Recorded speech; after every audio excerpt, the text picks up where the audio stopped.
So then welcome back to Talking Wolves, something a little bit different today as we are talking about another just small piece of the fantastic history of Wolverhampton Wanderers. I'm delighted to be alongside Ashley Ball from the Barnsley Chronicle today. Ashley, firstly, thank you for jumping on Talking Wolves. Secondly, sorry it's taken so long to get this sorted. And thirdly, how have you been?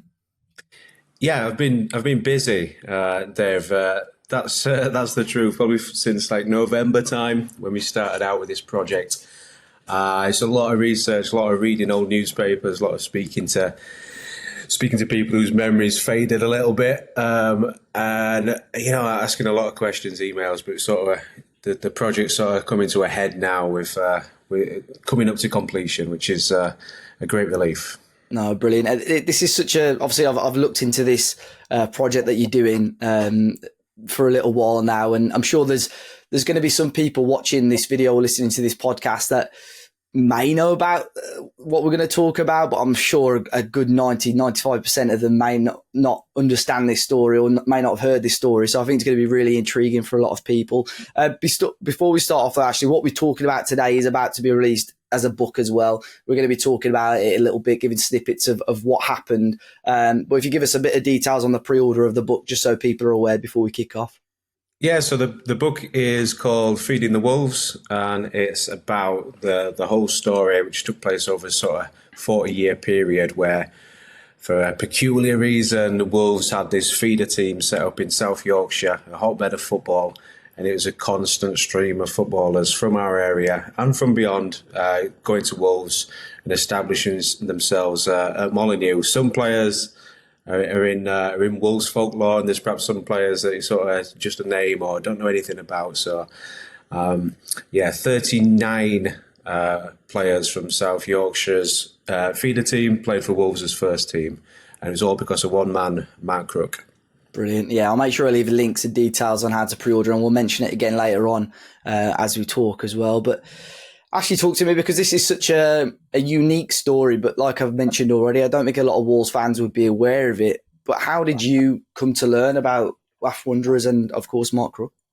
So I'm from Wath myself, which is a small village between Rotherham and Barnsley and Doncaster. It's one of those where it's not really in any of them. It's sort of on its own. Yeah.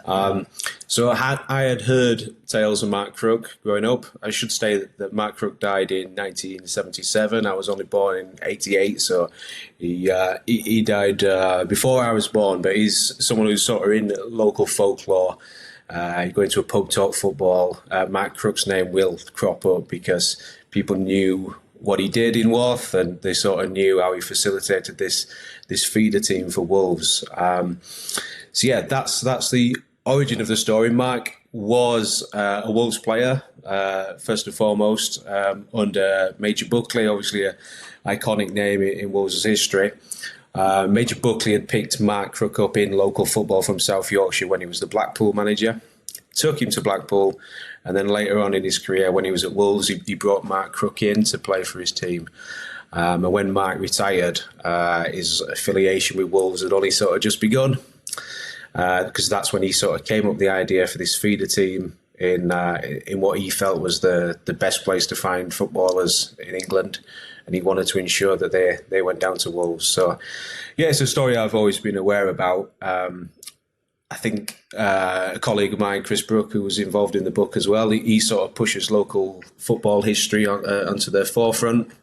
And because of that, there's a big push to celebrate Mark Crook's achievements. No, that's brilliant. I think, before we go into the story, I think one of the most recent events regarding Mark Crook is that he's had a blue plaque as well in South Yorkshire. I know there's certain articles, even Wolves had posted about it on their website as well. But how did that go about? Is that coincided in the book? Did you know about that as the book started, or is that something that's sort of been pushed along as the book started as well? So that was us as well. That was sort of like a two-part project. The first part was so that we've got something cemented in South Yorkshire to recognise where. So the place where the Blue Plaque is Cortonwood Miners Welfare, which is in Brampton. the confusion part is they were called Wath Wanderers, but they played in Brampton, which is the next village. That's the ground that most people recall Mark's team playing at. So that's why the Blue Plaque is there. We had a great day for that unveiling. We had the local MP come. We had Steve Daly come up as well. Paul Walker, another former Wolves player, Jimmy Seal and Bob Hatton. They'd also made appearances for Wolves, but they were all sent there because of Mark Crook. So they went down memory lane a little bit, and people from the Wolves Museum came, and quite a few Wolves supporters. Some stopping overnight for the unveiling, which was which was great. So that was the first part of the project. The book is the second part. So there's something you can have on your bookshelf and something you can visibly see if you drive past Cornwood Miners' Welfare. No, it's brilliant, and this is such an intriguing story, because I always think if you mention like a feeder club or an affiliate club to people, you would probably think of it as almost a more modern thing. Whereas, I mean, you've probably done a lot more research into that whole aspect than me, but this has got to be probably one of the sort of oldest examples of a feeder club in football, hasn't it? And it's just an amazing story. I mean, we were talking beforehand, you think it's more footballers than this, but Wolves reckon 108 professional players were found there, but I think you've discovered even more, and a lot of them ended up getting opportunities at Wolves as well. But how did this start then after his retirement? How did Mark start this project up, and how did he maintain that relationship with Wolves throughout? So a late teammate of Mark Crook's would have been Stan Cullis. So he obviously knew Stan, and once the major left and Stan took over, the relationship sort of really blossomed. I think Mark quickly got bored after retiring from football. He had loads of other interests. He had a fish and chip shop on the side of his house and a bookies on the other side of his house. Built 2 annexes onto his bungalow to run businesses. But that wasn't enough for him. And we think the trigger for all of this is that there was a local school team called Brampton Ellis, and now they won every tournament that they entered in a certain year, just about the same time that the feeder team emerged. So we think that either was the spark or something that accelerated his ideas. So that one school team had 4 players who played professional in 1 year group. Wow. Including the legendary George Robledo, which George, a near miss for Wolves. He could easily have been a Wolves player, and I think if he'd have been maybe 2 years younger, he would have ended up at Wolves, but because of the war and all the complications of that, he ended up signing for Barnsley after the war and then going to Newcastle and becoming still got the league record for most goals in the top flight in a single season for an overseas player. The caveat being Erling Haaland was born in Leeds, so he's still George's record today. Mark said that you didn't need to go further than 15 miles outside of Wath to pick the England team, because he thought the best players came from South Yorkshire. They were tougher.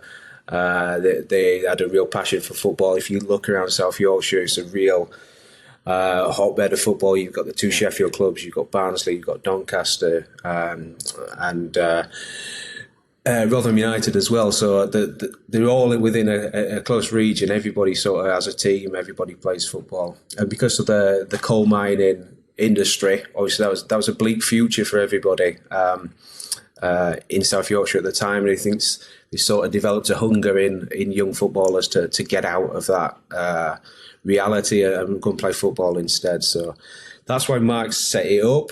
And he was really devoted to Wolves. He wanted to ensure that all the best players went to Wolves, and he must have really got up the noses of all the other local clubs, because all these lads were Wolves bound when they perhaps shouldn't have been. They should have been going to Barnsley or Rotherham or Doncaster. I just think Doncaster are the hardest done to, because Roy Swinburne and Ron Flowers, both Doncaster lads, and both ended up at Wolves rather than at Donny. And loads more stories, loads more players that he took from. So this was 1938, 39 when he set up the team. He ran the team until 1970. So, oh wow! But we know he continued scouting right up until his death in 77. So over that long period of time, he was finding players for Wolves. It's amazing because, I mean, when I looked into it as well, obviously they were playing matches. So was he coaching the team as well as finding these players and everything? In a fashion, Mark wasn't a coach, and anyone who worked under him will tell you that. He had an eye for talent, and he sort of delegated. There was a guy called Malcolm Graham who'd been a professional at Barnsley. He sort of did the coaching side of things, whereas Mark sort of brought the players in. So I'll give you a quick rundown how the club operated. So we had the intermediate leagues back then. Yeah. So it's like a under-18s or reserve league. Now Wolves had a team in the Midlands League, who'd have played, your West Broms, Villas, Birminghams, etc. But Wolves also entered a team in the Northern Intermediate League, who had been playing the Sheffield clubs, Barnsley, Hull, Newcastle, Sunderland, Leeds United. So Wolves sort of hedged their bets a little bit. They had two sets of under-18s, if you like, one in the north of England and obviously one in the Midlands. So they perhaps had two lots of players to choose from, so that they could then bolster their youth team and reserve team and get the best chances. So Mark entered a Wolves team in the Northern Intermediate League. They sort of did okay without ever sort of winning it. I think Mark, he had an insistence on bringing in trialists constantly, so that the team was changing all the time. Players from the northeast would come in just for one-game trials, and even further afield, we've even got instances of people coming from Carlisle to play for Wath Wanderers to hopefully earn a chance of getting in at Wolves. Quite a few of the guys I've interviewed for the book have said that they knew that their golden ticket to Wolves after the 50s, obviously Wolves had won 3 titles, an FA Cup, and they were the leading team in England. And people then knew from the north of England, if you wanted to get to Wolves, Wath was the place to go to prove yourself. Once you'd proven yourself in Mark Crook's eyes, he'd send you to Molineux, and that's how you'd get in at Wolves. Is there many players that you've spoken to, a lot of the ex-players or players that have made their way to Wolves? You mentioned some already there. Is there any players that Mark had or trialled that maybe that Wolves passed up on that obviously went on to bigger and better things? Is there sort of a list or group of players there? Sadly, yes. And I'm sure Wolves were perhaps kicking themselves in later years. So Cyril Knowles, who played for England and Spurs, was actually in the Spurs team that defeated Wolves in the first UEFA Cup final. Nice one, Cyril, the famous song. Now, obviously, people will remember his younger brother Peter playing for Wolves. But they had the opportunity to sign Cyril as well. They didn't. But that's perhaps not a thing on Wolves because others turned down Cyril as well. He had to work into football the hard way. He got through at Middlesbrough before going to Spurs. Terry Cooper was another example of a player they missed out on. Obviously, he became part of Don Revie's all-conquering Leeds United team. An old guy told me that he thinks that Peter, Cyril and Terry Cooper were all sent for the same trial at the same time, and Wolves only took on Peter Knowles out of those 3. Obviously, the 2 elder ones became full England internationals and won loads of trophies. There's also talk of Alan Ball as well. We're trying to prove that one in concrete terms. Alan Ball, obviously from Lancashire, so that would have fallen outside of his usual remit. But a guy called Ken Knighton, who I think did play for Wolves a few times, later had a career at Sheffield Wednesday and a few other clubs. Ken Knighton said he was at the same trial as Alan Ball at Molineux, and he couldn't believe that they were signing him. He said, I'm just like a clogger from Barnsley who kicks people, and solid enough professional in the end. But he said Alan Ball clearly had something special, but it was passed up on. And we know that the Wolves were in for the Charlton brothers at one point as well. And that's got Mark Crook's fingerprints all over it as well. He was orphan in the northeast, and that's a story that's come through the Mark Crook's family that he was close to getting the Charlton brothers to sign for Wolves, and there was some sort of agreement in place for signing on fees that sort of ensured that the Charltons went to Leeds United and Man United instead of going to Wolves. So some potential really big near misses, but I think Wolves did pretty well out of the bag, and obviously they got they got Ron Flowers and Roy Swinburne as well. But then people like Steve Daly, Alan Sunderland, really, really, really top draw players, obviously in and around the England team as well. So over that period, they didn't do bad, but it perhaps could have been even better. Yeah, it's so interesting because there's so many stories that probably a lot of people aren't aware of, like the Charlton's there. I've listened to other podcasts speaking to people that were involved in the club in sort of the 80s and 90s. So some of the names they mention, like young Gary Linekers and things like that Wolves wanted to try and bring in. So it's so interesting to know and learn about that. I suppose for you, Ashley, there's sometimes some things that you got to try your best to sort of figure out the truth and, to add into the book. Has it been pretty straightforward for you to get hold of the right people? I mean, I know we were speaking before we started, and there's still little bits and pieces of information that you're still tying together now and having to change things in the book. But how's the process been for you? A little bit strenuous, or are you enjoying it? Or a bit of both, I suppose? Yeah, I think so. I think it's really rewarding, and it is like you mentioned earlier. Wolves had on their website that it was 108 professional footballers. That was true at the time. The problem is now it's 113. I think when we started, it was sort of like 60 or 70, and then we just keep finding links all the time. And it could be that they played sort of one trial game. Jim Barron, for example, a goalkeeper. Some of your older viewers might remember Jim playing for Nottingham Forest and Oxford. He was from the northeast of England. Now, he thinks he only played once for Mark Crook. And he came down from Newcastle. This is just a crazy story to me, and I think people would agree. So this is a guy from Newcastle area who was offered a contract by Newcastle United and Sheffield United. He had 2 guaranteed offers. But he wanted to go to Wolves. Said he wanted to go on an adventure, and he knew the way to do that was to get on a train from the northeast of England at sort of 16, I guess, get to Wath, play one game, impress Mark Crook, and then be given the sort of thumbs up to go down to Molineux. So a Newcastle lad turning down Newcastle to go to Wath just on the off chance that it might get him a shot at going to Wolves, because he said they were the bee's knees and that's who he wanted to play for.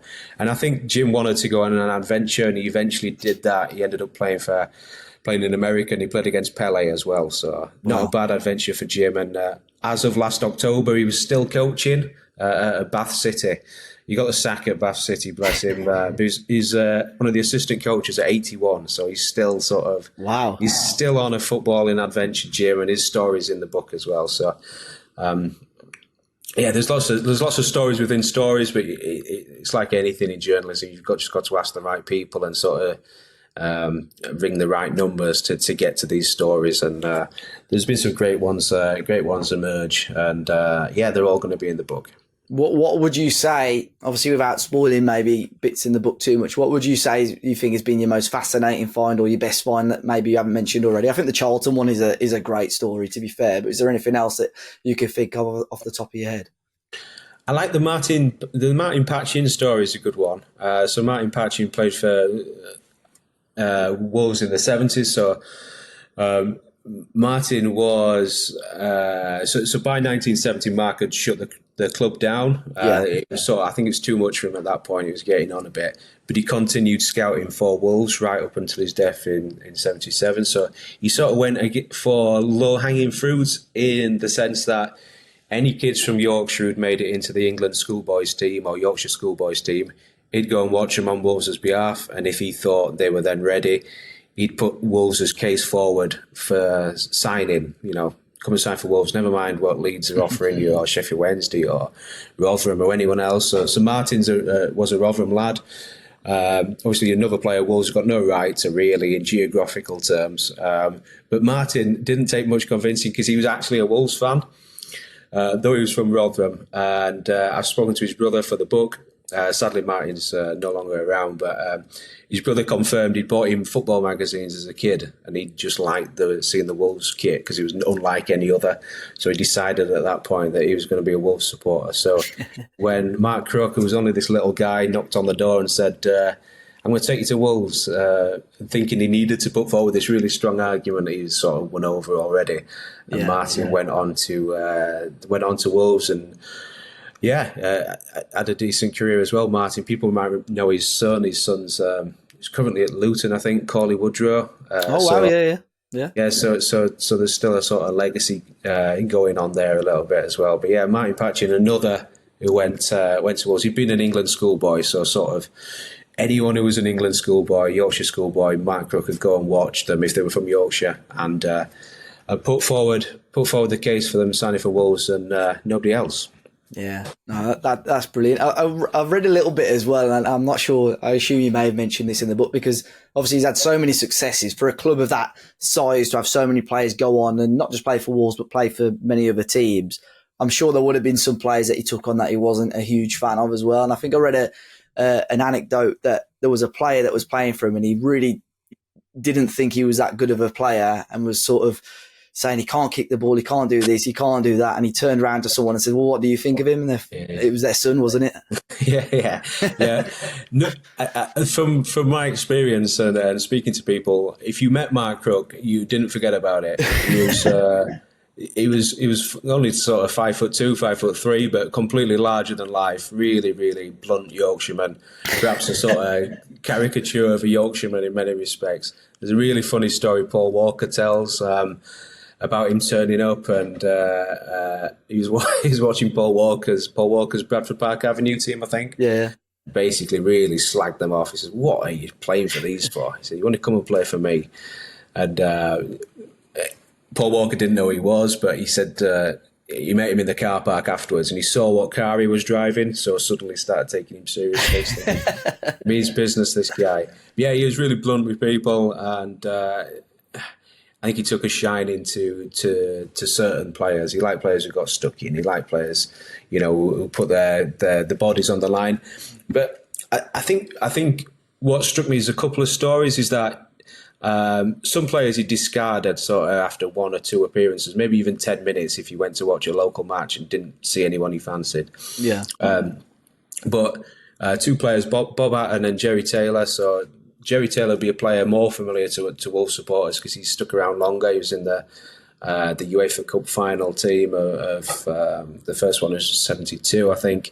And by the way, there's 3 Wath Wanderers players played in that match in one UEFA Cup final, which is unheard of today, all from one junior club. With Bob Hatton and Jerry Taylor, they were coming over to Wath from Hull, their native town, for the best part of 2 seasons. Every Friday night they'd work all week, get the train through on a Friday. Mark or his son would pick them up, drop them off at an old widow's house who'd feed them up overnight. They'd spend the night there. Saturday morning be picked back up again, play for Wath. Might play well, might play badly. And they were persisting, wondering, are we getting anywhere here? But Mark sort of worked with them and encouraged them, and he saw something in them. He sort of like untapped potential. He switched Bob Hatton's position from a winger to a striker, and anyone who ever saw Bob Hatton play, he's a talisman really for Birmingham City and Sheffield United and a few other clubs. Bob Hatton jokes that he was sold to pay for Derek Dougan because he outraised the transfer fee because he had a really good start for Wolves. I think he got 7 in 10 as a striker, which is not bad. But they sold him to pay half the money for Derek Dougan. So they were players who he sort of stuck by and developed. Now, he said he wasn't a coach as such, but he knew how a player could improve, and he'd give them. He said, "This is what you need to improve." And I think with those two, that was a sort of really nice story. Bob Hatton was the first person I spoke to, and he gave me this sort of whole story about him doubting himself and wondering if he's ever going to make it. What on earth am I doing going through to Wath every Friday night? If I'm not getting anywhere, I'm not getting in at Wolves. Wolves aren't interested. But he stuck by it, and in the end of the 113 players we've mentioned, Bob Hatton made the most Football League appearances out of all of them. Wow. So Mark Crook was clearly right, clearly saw something in him, and ended up, changing. I think what's important, Dave, and what's struck me quite quickly is that the simple thing like a scout recommending you to a club changes the whole course of your life. Mm-hmm. A lot of these players I've spoke to, I've got met their wives in Wolverhampton. The children were raised in Wolverhampton. Now that's only happened because Mark Crook got involved. Now they're probably blaming Mark Crook in some instances for the women they did meet, but Yeah. And like Steve Daly, obviously, he's from north of Barnsley, and he's been in West Midlands now for I think he only lives sort of 10 minutes away from me. Yeah, you see him quite often as well. Yeah. And his Barnsley accent's fade now. For a Barnsley accent to fade, that is some going. So that's measured to how long he's been in the West Midlands. So these things changed a lot of lives. Like Jim Barron was in the northeast of England. He ended up playing against Pele. Now somewhere along the line, that's because Mark Crook got involved. Alan Sunderland, who people remember, obviously he played for Wolves, but he scored the famous goal for Arsenal in the 1979 FA Cup final. Alan Sunderland, I've spoken to him. He's a hard man to track down. He lives in Malta. Yeah, so my family are from Malta, and people always mention him to me as well. Yeah, he doesn't just live. He lives in Gozo as well. So, so it's like off the mainland of Malta. So Alan Sunderland, I'm sure he's sick to death of people asking him about that FA Cup final in '79. But I asked him about Mark Crook, and you can probably tell he's probably not been asked about Mark Crook for 50 years or more. And basically said he owed everything to Mark Crook. Wow. He was going to go down the pit like his dad. He was probably going to have a miserable, dangerous life down the pit. And then instead, was raised to sort of stardom and superstardom, scoring that goal, a legacy forever. And he said he's from a desperately poor family. Mark Crook loaned him some football boots for the trial. In fact, they weren't football boots, they were rugby boots. Oh, wow. Which he had to play a trial match in. He said he still had the steel toe caps in for the rugby conversions. He changed people's lives in a lot of respects. Yeah, sure, he was getting something out of it, and Wolves were too. But the course of people's lives was changed by this little scout saying, this is a good lad. He's got a lot of potential.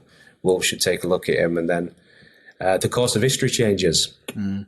Yeah, it's interesting because I assume it's almost like a domino effect in terms of getting hold of these people, because you probably speak to one or two people and end up getting maybe a couple more numbers or contacts. I mean, with Alan Sunderland, I know of people. I knew he lived in Malta, and I know of people that have seen him or met up with him since. But I mean, how did you manage to get that sort of contact? Was it like a Zoom call with the Mediterranean Sea in the background, or was it a little bit more? If only it was that romantic. I'd baited a few lines trying to sort of get hold of Alan as you do, and then I just got a phone call on my phone, and it said Malta. I'm thinking this is either a prank call or it's or some kind of scam or it's Alan Sunderland. So I scuttled off into the spare room at work, and he answered. I picked up the phone. He says, "Hello, it's Alan Sunderland." And you don't never expect can't even say it's someone winding you up because it is a Maltese number as well. Yeah. So it's just on his landline in Malta, and just weirdly, I'm going to a wedding later this month in Gozo. So hopefully, I'm going to catch up with Alan while I'm over there, and perhaps get a few more stories out of him. But he was extremely fond of Mark Crook, and obviously he appreciates to this day that Mark Crook altered the course of his life. No, that's brilliant, and hopefully you get more out of Alan, because it's going to be Gozo is a beautiful place anyway, so to catch up with him as well would be fantastic. But Ash, before we finish off, like I said, there's so many stories that we've just mentioned there, and I'm sure there's so many more and some great quotes in the book as well. If we want to talk about the book again, and obviously it's a non-profit book, where's the money going towards? So yeah, you're right. 50% of the money will go to the Wolves Foundation. We know the great work that they do around Wolverhampton. We know it's an area not dissimilar to our neck of the woods in South Yorkshire, with challenges really for local people. So we appreciate all the work Wolves Foundation do in their area, and obviously bringing the football club closer to their community. So 50% will go to them. The other 50% is upon Mark's granddaughter, who's been interviewed for the book, Jane. She wanted some money to go into. We gave her the choice really. We gave her, and she wanted money to go into local football. And the most obvious one for that is a team called Brampton United. Now they play on the same pitches as Mark Crook's boys did at Corton Wood. So they're going to get 50% as well. Breaking news as well, they are going to wear Wolves colours next season as a sort of tribute to sort of their local area's heritage. So that's good. They're going to wear it. So Mark's team, they were provided with the Wolves kit and a groundsman and footballs and all sorts of funding because they were so appreciated by Stan Cullis. He called it a gold mine. So hopefully the next generation there, we're going to do a lot of things. I think we're going to rename the dressing rooms there after some of Mark's players, and there's going to be posters up there as well as the Blue Plaque, just saying, this player started here. Hopefully it inspires the next generation to be stars or just to be sort of good people. So the book is called Feeding the Wolves. It's out. People get a discount actually if they order before September the 30th, which is just £12 to pre-order the book. It's £3 extra if they want it posting, but for people living in Wolverhampton, they can collect it from Ron Flower's shop. I think we'll be doing quite a few events in Wolverhampton as well, leading up to the book release. So just had a really busy week. I was really fortunate. I'll leave you with this one, Dave, to get my hands on the league winners medal from Wolves' first ever title this week. Yeah, that was so John Short. So people always remember. Obviously, Ron Flowers and Roy Swinburne has been part of that first title-winning team, that pioneering team. But there was another Wath Wanderer in that team as well, John Short, the right back. Now his son still lives local to us, and managed to get hold of him last week, and he brought the medal along for an interview. Wow! Which was a really special thing. Obviously, it's cherished in their family. The league winners medal, Wolves' first ever sort of league title win, which sort of catapulted them up into the team that they became in the 50s, obviously the Honved Heroes, and the other title wins, and those iconic players. And I think with Mark Crook's legacy, obviously we've got Ron Flowers in the Hall of Fame, we've got Roy Swinburne in the Hall of Fame at Molineux, and imagine a Wolves without those two players. Imagine a Wolves without Ron Flowers. His name's synonymous with Wolves, and obviously a World Cup winner. And that happened because Mark Crook got involved. Like I said, 39 of those players played for Wolves. Quite a few were also at Wolves and didn't break through. Yeah. But 39 Mark Crook players played for Wolves' first team over a 40-year period. And we think during his operation, so from 38-39 to his death in 77, there was only one season in those 40 where a Wath Wanderer didn't play for Wolves' first team. So all these different managers knew that they had this sort of dependable source of players coming from South Yorkshire. They knew what they'd be like. I think they sort of judged them on their own merits, but they knew they'd be tough lads who, mentally strong as well as physically strong, because Mark wouldn't have sent them otherwise. Yeah. Time after time, player after player, he found Wolves stars, and that continued. Even had Wolves players right up until, I think Martin Patchin would have been the last one to play for Wolves around about 1980. So even after Mark had died, there's still his fingerprints on a Wolves team. Yeah, so a long legacy, and I know the book is really extensive, and hopefully it's going to do it all justice and be a great Christmas present for all the Wolves fans, because it's going to be out early December. And like I say, the money's going back into Wolverhampton community as well, which is really important, I think. Yeah, some great causes there. But no, Ash, I really appreciate you jumping on, because I think there are so many pieces. I mean, there's some great pieces of Wolves literature out there, but I don't think any of them will cover such a unique piece of the club's history like this one will. So I'm sure, just based off our sort of half an hour chat there's some great stories there. I'm sure there'll be many, many more in the book as well. And I appreciate you jumping on the channel, and who knows, maybe we'll catch up again in the future. I hope so, Dave. Yeah, we've got some events coming up in Wolverhampton nearer the release time, so people can get involved with them, and they'll be updated on Mark Crook's Facebook page as well. Brilliant. Thank you very much, mate. I'll catch you soon. No worries. Thanks, Dave. Cheers.